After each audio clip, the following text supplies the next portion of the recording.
പോയത്. ഇമ്മച്ചിക്ക് ഇവിടെ ജോലി കിട്ടിയോണ്ട് ഇപ്പച്ചി വീഡിയോ എടുത്ത് തരും. ഞങ്ങൾ ഞായറാഴ്ച മ്യൂസിയത്തിൽ പോയപ്പോൾ എൻ്റെ ഇപ്പപ്പിയൊക്കെ വന്നിരുന്നു. അപ്പോൾ എടുത്ത വീഡിയോ എല്ലാവരും കാണാൻ മറക്കരുത്. ഞങ്ങൾ പാട്ടും ഡാൻസും ഒക്കെ കണ്ട് എല്ലാവരും സപ്പോർട്ട് ചെയ്യണേ. My name is Isa.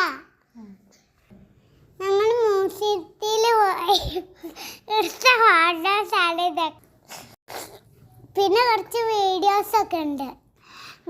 മ്യൂസിയത്തിൽ സൂ ഉണ്ട്, പാർക്കുണ്ട്, അവിടെ വലിയൊരു കൊട്ടാരമുണ്ട്, അക്വേറിയമുണ്ട്. പാർക്കിൽ കളിക്കാൻ ഞങ്ങൾ ഇടയ്ക്കിടയ്ക്ക്